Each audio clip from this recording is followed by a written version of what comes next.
सबसे पहले तो आप सभी को मेरा प्रणाम। मैं नसीन कुमार निशांत आपके बीच फिर से आया हूँ।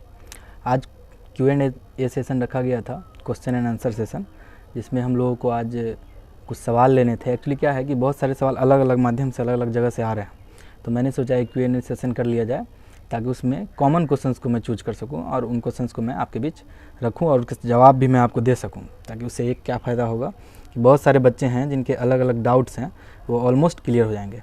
तो उस पर हम लोग फोकस करते हैं।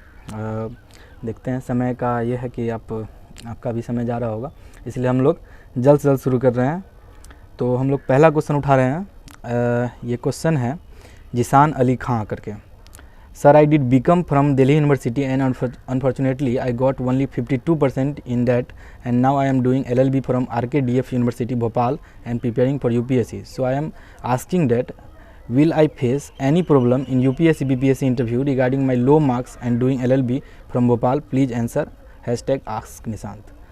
नहीं, आप जिसान अली खां जी, सर आप कोई प्रॉब्लम फेस नहीं करेंगे, क्योंकि अगर आपके मार्क्स कैसे भी हो, आप जो भी मार्क्स होते हैं 10th 12th या फिर आपके ग्रेजुएशन के, उनका कोई भी महत्व नहीं होता आपके इस यूपीएससी या बीपीएससी के इंटरव्यू में या फिर किसी भी जगह पे बीपीएससी के एग्ज़ाम में भी नहीं है। बस आपके पासिंग मार्क्स होने चाहिए, जो आप पास होंगे ही, तो फिर आपको कोई प्रॉब्लम नहीं है सर। तो इसलिए इस बात से निश्चिंत रहें। ये प्रॉब्लम एक्चुअली बहुत लोगों को आती है कि मेरे ये मार्क्स है, 10th में मार्क्स है। 10th के मार्क्स पे भी लोग सवाल पूछ रहे हैं, तो उसकी भी मैं यही बात करूँगा। 10th का मार्क्स तो सर ऐसे भी डेट ऑफ बर्थ जानने के लिए होता है, तो फिर कोई लॉजिक ही नहीं है, उसके लिए कोई इशू नहीं है। तो 10th 12th या फिर ग्रेजुएशन किसी भी मार्क्स को अगर आपका ज़्यादा या कम है, उससे कोई भी फ़र्क नहीं पड़ता। ज़्यादा है तो भी फ़र्क नहीं पड़ता है कि आप ये मत सोचें कि ज़्यादा है तो आपको ज़्यादा मतलब उसका महत्व मिलेगा, ऐसा कुछ भी नहीं है। लेकिन हाँ, मिलना चाहिए, मतलब आपको कि अगर मार्क्स ज़्यादा है तो ये आप ठीक है, इसका मतलब आपका कंसेप्ट अच्छे हैं, आपने पढ़े हैं, तो वो आपको फ़ायदा ही करेगा। इसलिए ग्रेजुएशन में ध्यान से पढ़ें, वो ज़रूरी है। ये मत सोचिए कि मार्क्स कम है किसी के तो भी उसका सिलेक्शन हो रहा है, किसी का ज़्यादा है तो भी हो रहा है, तो मतलब मार्क्स डू नॉट मैटर, ऐसा नहीं है। मार्क्स मैटर करता है। वो अगर आप पढ़े होते हैं तो आपको उसका कंसेप्ट भी क्लियर होता है। जैसे ग्रेजुएशन में आप किया हुआ है आपने अच्छा से, जैसे माने आपकी हिस्ट्री था ग्रेजुएशन और आपने हिस्ट्री अच्छे से पढ़ी है, तभी मार्क्स अच्छे होंगे। तो फिर उसका ये फ़ायदा है सर कि आपको ऑप्शनल में आपको, अगर आप ऑप्शनल ज्योग्राफी या हिस्ट्री लेते हैं तो आपको फ़ायदा होगा। ये है। वैसे ही एक अगला क्वेश्चन है तनिष्का मिश्र करके हैं।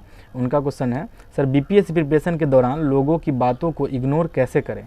छोटी छोटी बातों को लोग इतना बड़ा इशू बना देते हैं जिसकी वजह से पढ़ाई पे कंसंट्रेशन हट जाता है। उस टाइम पे जब पास में की कमी हो तो उस टाइम में क्या करें?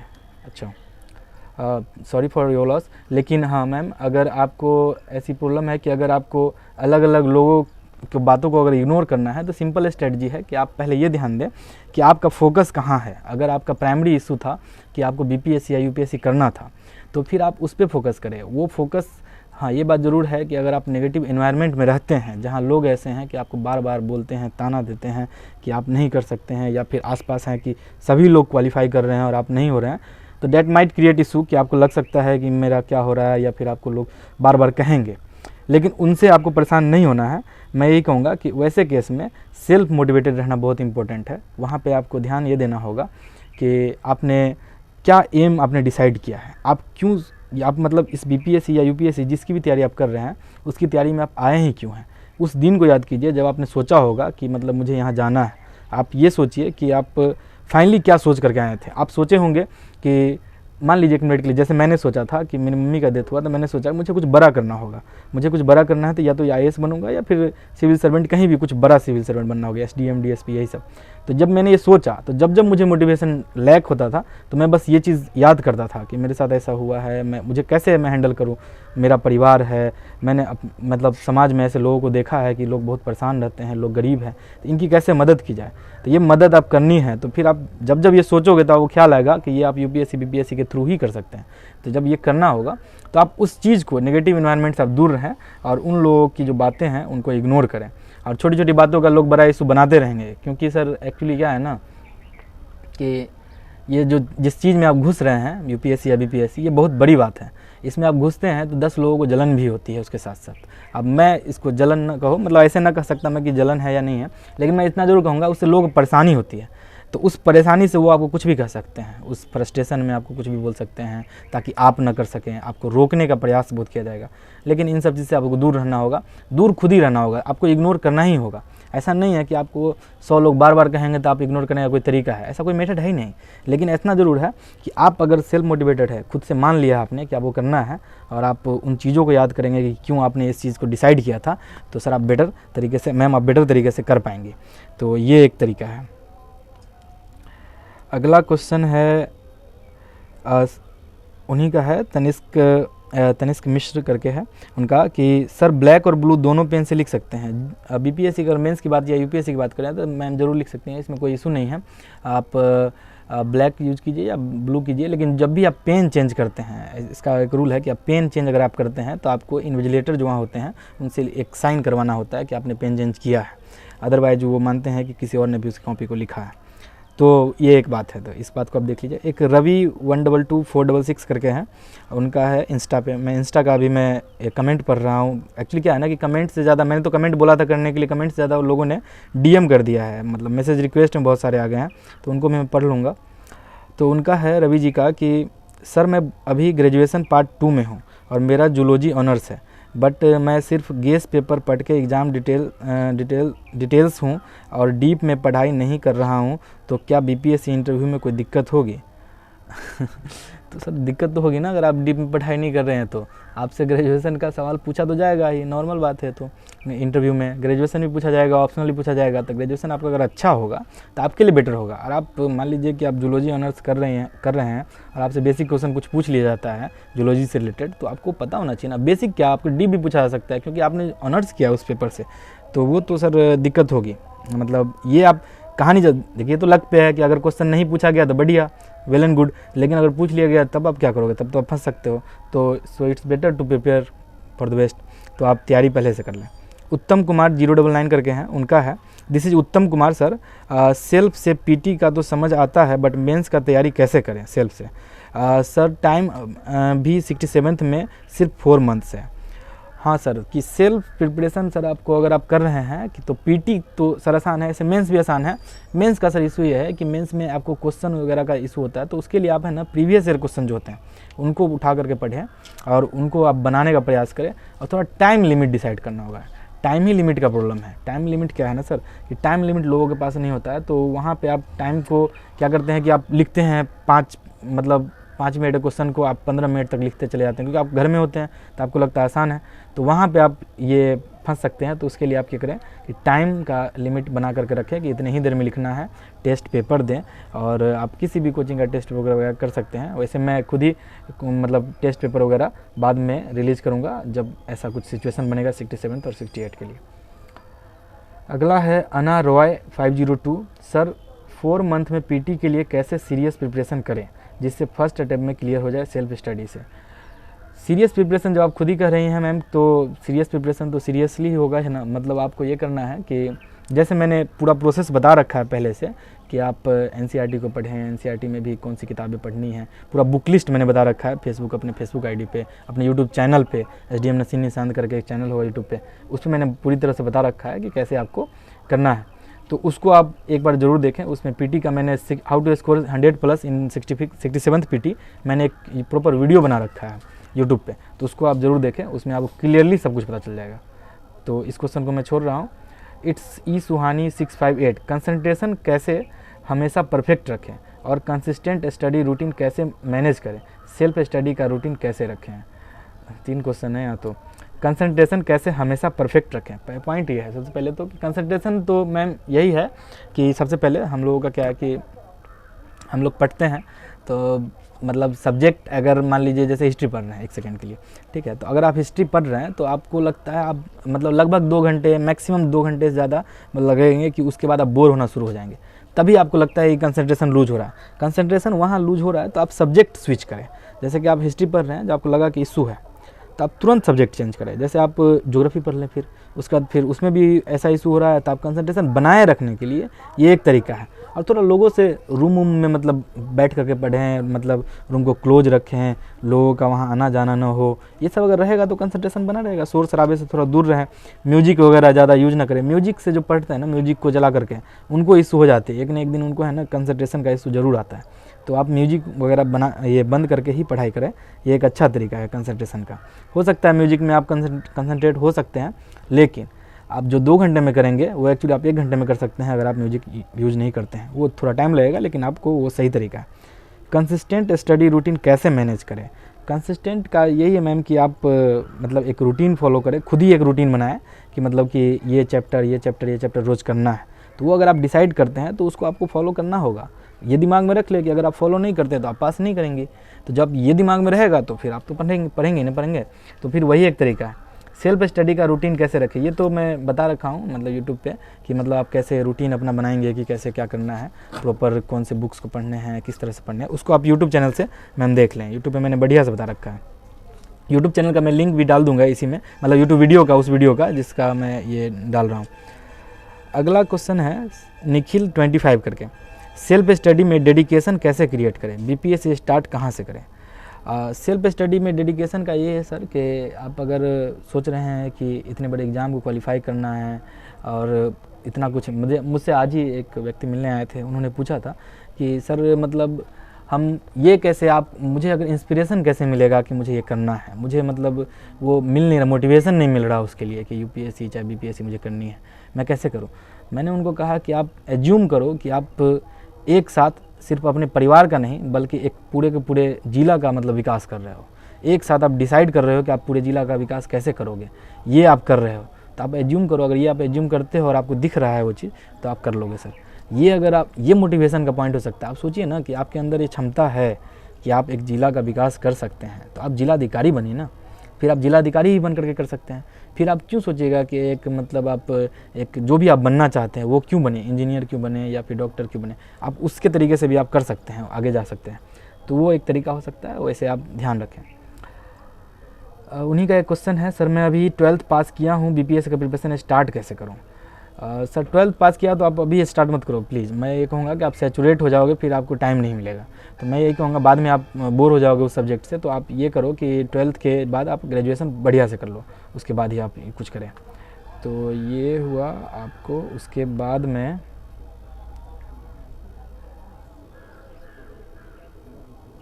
अगला क्वेश्चन, ब्लैक ब्लू पेन, ये हो गया है कवर। अब हम लोग आते हैं रिक्वेस्ट पे। इंस्टा रिक्वेस्ट में कुछ एक क्वेश्चन आए हैं, उसको हम लोग देख लेते हैं। रुचि कुमारी जी का है, #आस्क निशांत करके, सर प्रीवियस ईयर मेंस के लिए कौन सा बुक लूँ? प्रीवियस ईयर मेंस के लिए मैंने बता रखी है कि अरिहंत या फिर दृष्टि की पब्लिकेशन की बीपीएससी की आती है, उसको आप ले लें। उसमें बहुत सारे हैं मतलब अलग अवेलेबल, लेकिन इसमें से कोई भी आप यूज कर सकते हैं, दोनों फार बेटर है आप अगर पढ़ते हैं तो इसको।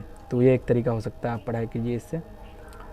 और अनुराग सिंह का है, उनका है क्वेश्चन, उनका है कि what to do for selection, anyone is working hard. अगर आप हार्ड वर्क कर रहे हैं सर तो सिलेक्शन के लिए आपको सोचना ही नहीं है। हाँ, थोड़ा स्मार्ट बनिए वहाँ पर। स्मार्ट ये बनना है कि स्ट्रेटजी क्या है, मतलब आपको मोटिवेशन, मतलब ये कि डायरेक्शन कितना है। आप हार्ड वर्क कर रहे हैं यानी कि आप मैग्नीट्यूड पूरा देने के लिए तैयार हैं, तो बस डायरेक्शन की कमी है। फिर डायरेक्शन और मैग्नीट्यूड अच्छा होगा तो श्योर शॉर्ट सक्सेस है सर। तो उसके लिए सर मैंने डायरेक्शन बहुत बढ़िया से बताया है कि क्या क्या बुक पढ़नी है, कौन सी किताबें, कितनी देर मेहनत करनी है और किस चैप्टर को कैसे पढ़ना है, ये सब बढ़िया से मैंने बताया हुआ है। तो यूट्यूब के चैनल पे, तो आप वहाँ से सर इसको कवर कर लेंगे। जिसान अली खान जी का इनका हो गया। ये भूपेश कुमार जी हैं, भैया प्रणाम। जीएस पेपर 1 और 2 का प्रिपरेशन कैसे और कहाँ से स्टार्ट करें, समझ में नहीं आ रहा है। मेंस का प्रिपरेशन के लिए आपकी गाइडलाइंस की नीड है। तो सर मैंने इसके लिए भूपेश जी मैंने बता रखा है यूट्यूब पे, एक एवरीथिंग अबाउट मेंस करके मैंने बीपीएससी मेंस करके एक यूट्यूब पे वीडियो डाला हुआ है, उसको आप देखिए, उससे आपको बहुत कुछ क्लियर हो जाएगा। तो उसमें मैंने सब कुछ एक GS1 GS2 और ऑप्शनल और उसका हिंदी, इसके बारे में, चारों के बारे में मेंस का पूरा प्रॉपर तरीके से बताया हुआ है। तो वहाँ से आप क्लियर कर सकते हैं। अब हम लोग अगली जगह से क्वेश्चन ले रहे हैं। Ask Nishant, #ask Nishant, Bihar special and current affairs के लिए कौन सा बुक पढ़ें। बिहार स्पेशल के मैंने बता रखा है कि नो योर स्टेट, इंग्लिश में नो योर स्टेट अरिहंत की आती है, और हिंदी में आओ जाने बिहार करके उन्हीं की अरिहंत की आती है, अरिहंत पब्लिकेशन की, उसको आप पढ़िए। और करेंट के लिए मैंने क्रॉनिकल और पीडी प्रतियोगिता दर्पण, दोनों में से कोई एक मैगजीन या फिर दोनों, आपकी मर्जी है, मैं दोनों देखता था, तो आप दोनों में से कोई एक मैगजीन आप पढ़ सकते हैं मंथली वाइज। और करेंट तो सर आपको न्यूज़ तो रोज़ पढ़ना ही है, न्यूज़पेपर तो वो तो पढ़ना ही है। न्यूज़पेपर में मैंने बता रखा है कि हिंदी में जनसत्ता, और हिंदी में आप दैनिक जागरण भी पढ़ सकते हैं, राष्ट्रीय संस्करण, और आपको इंग्लिश में द हिंदू और द इंडियन एक्सप्रेस आप पढ़िए, इस दोनों में से कोई भी। मैं दोनों पढ़ता था, इंडियन एक्सप्रेस और हिंदू भी, ठीक है। ये आपका था क्वेश्चन मिथिलेश चौधरी जी का। और अगला क्वेश्चन है सुबोध कुमार जी का, hashtag ask Nishant, sir NCERT पढ़ने से प्रीलिम मेंस दोनों क्वालिफाई हो जाएगा सर, प्लीज़ आंसर। जी सर ज़रूर, एनसीईआरटी से ही होगा दोनों। अगर आपका ऑप्शनल में थोड़ा सा अलग से पढ़ना पड़ता है, जैसे ज्योग्राफी है मान लीजिए, तो आपको सविंदर सिंह पढ़ रहे हैं फिजिकल ज्योग्राफी के लिए, तो वो अलग है, वो एनसीईआरटी के अलावा भी। एनसीईआरटी बेसिक है, ऑप्शनल में भी पूरा पढ़ना है, एनसीईआरटी सबको पढ़ना है 6 to 12। अदरवाइज बाकी मैंने बुक लिस्ट जो बताई है 11th 12th, और अगर बेसिक क्लियर नहीं है तो फिर 6 to 12 वो आपको पढ़नी होगी। वो दोनों मेंस के लिए भी है और प्रीलिम्स के लिए भी है। मेंस के लिए इसलिए है एनसीईआरटी क्योंकि उससे थॉट प्रोसेस अच्छा खासा डेवलप होता है, तो आपको काम आएगा।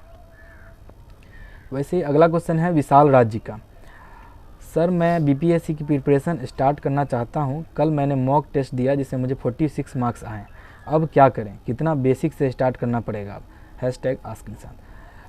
विशाल राज सर, आप अगर मॉक टेस्ट आपने अभी दिया है बिना पढ़े, मेरे ख्याल से आप कह रहे हैं बीपीएससी का प्रिपरेशन स्टार्ट करना चाहते हैं, यानी आपने पढ़ा नहीं है तब दिया है, तो ये मार्क्स आप कह नहीं सकते एब्सोल्यूट है कि नहीं, क्योंकि आप अगर पढ़ के देंगे तो हो सकता है कि आपके 46 से कम भी आए, हो सकता है उससे ज़्यादा भी है, लेकिन चांसेस है कि कम ज़्यादा चांस है कि आएंगे, क्योंकि आप पढ़ेंगे तो आप उसको सोचेंगे भी, जब सोचेंगे तो आपको पता चल जाएगा कि आप कहाँ गलती कर रहे हैं और कहाँ समझना था, इस क्वेश्चन में ट्रिक क्या था और पूछा क्या गया था।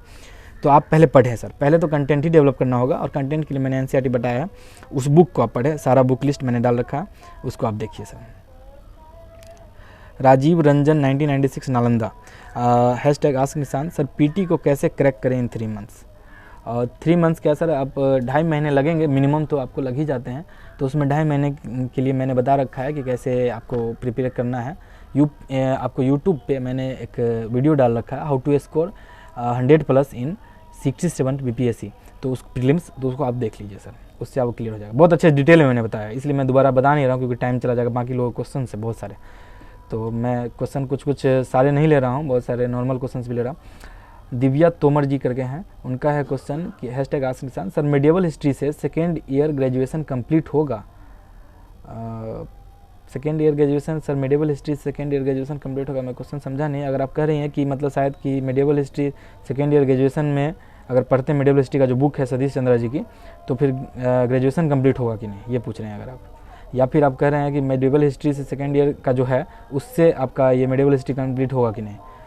तो क्वेश्चन मुझे समझ नहीं आ रहा, बहुत अच्छे से क्लियर नहीं है, लेकिन मुझे लगता है कि अगर आप दोनों केस में आपको ये पढ़ना ही पड़ेगा एनसीईआरटी, और उसको अगर आप करते हैं तो मेडिवल हिस्ट्री के लिए आपको सतीश चंद्रा की बुक पढ़नी पड़ेगी, तो ये तो नॉर्मल बात है। दिव्या तोमर जी। मुस्कान गुप्ता जी का क्वेश्चन है कि सर बुक परचेज करने में थोड़ा कन्फ्यूज्ड हूँ। पहला क्वेश्चन, ज्योग्राफी का जो 4 बुक है वो कौन सी कंपनी का लेना है। कंपनी नहीं है मैम, वो एक्चुअली एनसीईआरटी का पब्लिकेशन है, आप उसको उठा कर ले लें।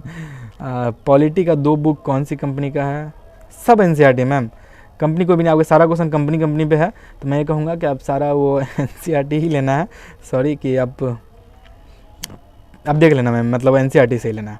सुबोध कुमार जी हैं, hashtag ask Nishant, can you please provide your notes sir. Sir notes actually मैंने सिर्फ और सिर्फ ऑप्शनल के बनाए हैं, तो ज्योग्राफी वालों के लिए मैं धीरे धीरे प्रोवाइड करूँगा, तो वो मैं जल्द ही प्रोवाइड कर दूँगा, उसके लिए आप परेशान मत हो, मैं यूट्यूब या फिर फेसबुक के माध्यम से कर दूँगा। प्रिया सिंह मैम हैं, हैशटैग आस्क निशांत, सर मैं हिस्ट्री ऑप्शनल में रखी हूँ, तो क्या 6 to 12 एनसीईआरटी पढ़ने से कवर हो जाएगा या फिर अदर बुक पढ़ना होगा। 6 to 12 तो पढ़ना ही है आपको एनसीईआरटी, उसके बाद आपको अदर बुक भी पढ़नी होगी, जिसके लिए मैं अलग अलग टॉपर के जो होंगे अलग अलग सब्जेक्ट्स के, उनको लाऊंगा, तो वो बताएंगे कौन कौन सी किताब। बाकी आपको अगर पता है तो आप उसको पढ़ना शुरू करें, लेकिन पहले एनसीईआरटी आप तब तक पढ़ें। मोहम्मद नूरे नज़र जी पूछ रहे हैं, hashtag ask Nishant, sir NCERT का नोट्स कैसे बनाएं, समझ नहीं आ रहा है, कैसे लिखें। नूरे नज़र, जी सर, उसके लिए आप पहले तो लिखने की बात अगर है तो मैं तो सर बुक में ही लिखता था साइड में, तो वो आप कर सकते हैं, या फिर आप बुक नोट्स कॉपी में भी बना सकते हैं। पहले तो सर 1-2 रीडिंग तो कम से कम दे, मतलब ऐसा नहीं है कि फर्स्ट रीडिंग में आप सोचेंगे कि बनाने लगे तो पता चला कि आप आधी बुक लिख दिए। तो उससे बेटर है कि आप उसको 1 रीडिंग 2 रीडिंग तो कम से कम दे, तो उसके बाद आपको आइडिया लगेगा। 2 रीडिंग देंगे तो आपको खुद ही पता चल जाएगा क्या इंपॉर्टेंट है क्या नहीं है। तो उसके लिए प्रीवियस ईयर थोड़ा देखें, प्रीवियस ईयर देखते हैं तो आपको आइडिया लगता है कि कौन सा क्वेश्चन इंपॉर्टेंट है कौन सा नहीं है, उसके हिसाब से आप कौन सा टॉपिक इंपॉर्टेंट है ये भी डिसाइड हो जाएगा।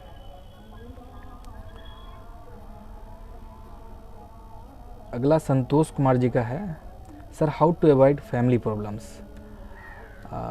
संतोष जी, अगर फैमिली प्रॉब्लम्स है सर, अगर ठीक है कि अगर आप वहीं रहना मजबूरी ही है तब तो सर यही है कि ignorance is the best way.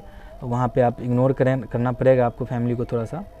और फैमिली प्रॉब्लम थोड़ा अवॉइड करना मुश्किल तो होता है, मैं बात अच्छे तरह से समझ सकता हूँ। तो आप उसको ये कीजिए कि आप जो भी आपके घर में 1-2 लोग तो सपोर्टिव होंगे ही, एटलीस्ट जो भी सपोर्टिव लोग होंगे उनका हेल्प लें और उनको बोलें कि आप कैसे मदद करें आपको। आप उनको प्रॉब्लम शेयर करें। अगर आप प्रॉब्लम शेयर करते हैं तो हो सकता है वो आपको कुछ राह बताए, या फिर हो सकता है आप शेयर करेंगे तो प्रॉब्लम थोड़ा कम होता है, फिर उसके तरीके से ही आप हैंडल कर सकते हैं। बाहर जा सकते हैं तो बाहर चले जाइए, फिर फ़ोन वगैरह ऑफ़ करके पढ़ाई कीजिए, यही एक तरीका बचा है सर। प्रवीण कुमार जी पूछ रहे हैं, करेंट के लिए स्टडी आईक्यू का मंथली 300 बेस्ट एमसीक्यूज़ और एडुटेरिया का हाफ ईयरली कर रहा हूँ, प्री के लिए इतना इनफ है या कुछ और करूँ। प्रवीण कुमार सीतामढ़ी। सर मुझे ये स्टडी आईक्यू या फिर जो भी है अलग अलग जो चैनल है, ये एमसीक्यू वगैरह तो मैंने नहीं किया था, मैं इसलिए मैं नहीं बोलूँगा कि ये अच्छा है या बुरा है, और ये एडुटेरिया भी मैंने नहीं देखा है कभी, तो ये भी मैं नहीं कह पाऊँगा। लेकिन करेंट अफेयर के लिए अगर आप क्रॉनिकल या फिर पीडी इस दोनों में से कोई एक मैगजीन मंथली पढ़ते हैं तो इट विल बी बेटर, तो आप उसको अपना सकते हैं। और न्यूज़पेपर तो पढ़ें ही सर। प्रमोद कुमार जी पूछ रहे हैं, सर हिस्ट्री ऑप्शनल के लिए क्या पढ़े, क्या स्ट्रेटजी होनी चाहिए। हिस्ट्री ऑप्शनल के लिए सर पहले तो आप बेसिक बुक्स एनसीईआरटी 6 to 12 पढ़ें। ऑप्शनल है तो 6 से शुरू करना है आपको। जब 6 से पढ़ना शुरू करेंगे तो आपको आइडिया लग जाएगा कि कितना इंपॉर्टेंट है क्या नहीं है। फिर उसके बाद प्रीवियस ईयर देखें, फिर उसके बाद आप वही कि जो अलग अलग बुक्स होंगे वो बताई जाएगी तो आपको उसको पढ़ें। क्षत्रिय सचिन राव राजपूत चौहान, उनका पहला क्वेश्चन है, what are preparation strategies for IAS exam for computer science engineering student, because computer science branch is not option for students in ESC CSC you mean to say. तो सीएससी में नहीं है, इसलिए आप आईएएस के लिए करना चाहते हैं। तो प्रिपरेशन स्ट्रेटजी, अब मैं आईएएस की तैयारी नहीं किया हूँ, लेकिन स्ट्रेटजी तो सर यही होती है, पढ़ना तो वहाँ भी पड़ेगा। तो आप बेसिक से स्टार्ट करें, प्रीवियस ईयर देखें और उसमें क्या इशू है नहीं है, उसके हिसाब से आप तैयारी कर सकते हैं। How to a student can do preparation for UPSC and other PSC exams during a job के दौरान। सर यही है, ये बहुत सारे लोगों को क्वेश्चन, इसलिए मैंने इस क्वेश्चन को उठाया भी है कि जॉब के दौरान क्या है सर कि लोगों को टाइम नहीं मिलता है, सबसे पहली बात तो टाइम नहीं मिलता, और उसके साथ क्या है कि उसमें एक अलग मेंटल प्रेशर होता है, सबसे बड़ी बात यह है। तो जो मेंटल प्रेशर होता है उसको हैंडल करने का यही तरीका है कि अगर आप आते हैं जॉब से, तब आपको जो इच्छा होती है ना पढ़ने की, उसको आप ख़त्म करें, तुरंत मत पढ़ें। जैसे आपने 9 to 5 जॉब किया तो आप 5 to 7 घूम लें, रेस्ट कर लें, कहने का मतलब आप रेस्ट कर लें या घूम लें, इंटरटेनमेंट कर लें, उसके बाद आप पढ़ें या फिर खाएं पिएं, फिर सो जाएं अगर मन है तो, या फिर पढ़ ले 2 घंटा फिर सो जाएं, फिर सुबह उठें। जैसे मैं सुबह उठता था, तो आप सुबह के टाइमिंग को एंजॉय कर सकते हैं। सुबह में 3 बजे से उठ करके 7 बजे तक पढ़िए। वो जॉब का टाइम, मतलब आप जॉब का टाइम भी नहीं जा रहा, आपका टाइम भी बच रहा है। फिर उसके बाद 7 बजे के बाद अपना जो काम है, डेली रूटीन है, उसको फॉलो कीजिए। वो एक तरीका हो सकता है sir. What are the benefits for engineering students in civil services exams. Engineering student के लिए सर है कि अगर आप वहाँ जाते हैं तो थोड़ा जो टेक्निकल क्वेश्चन होते हैं, खासकर एक तो सर ये फिक्स रहता है कि आपसे इंजीनियरिंग के बहुत सारे क्वेश्चन पूछे जाएंगे, तो वहाँ आप उस चीज़ को हैंडल कर पाएंगे, सबसे बड़ी बात कि इंटरव्यू वगैरह में। और दूसरा है कि अगर आप ग्राउंड पे आते हैं काम करने के लिए, मान लीजिए कि आप सिविल सर्वेंट बन गए, तो आपको ये है कि सर थोड़ा एक ब्रॉड आइडिया होता है चीज़ों का बहुत अच्छे से। जैसे टेक्निकल चीज़ें आजकल बहुत ज़्यादा डिजिटलाइजेशन वगैरह है, ये सब बहुत अच्छे से हो रहा है, डीबीटी वगैरह है, डायरेक्ट बेनिफिट ट्रांसफर का कंसेप्ट चल रहा है।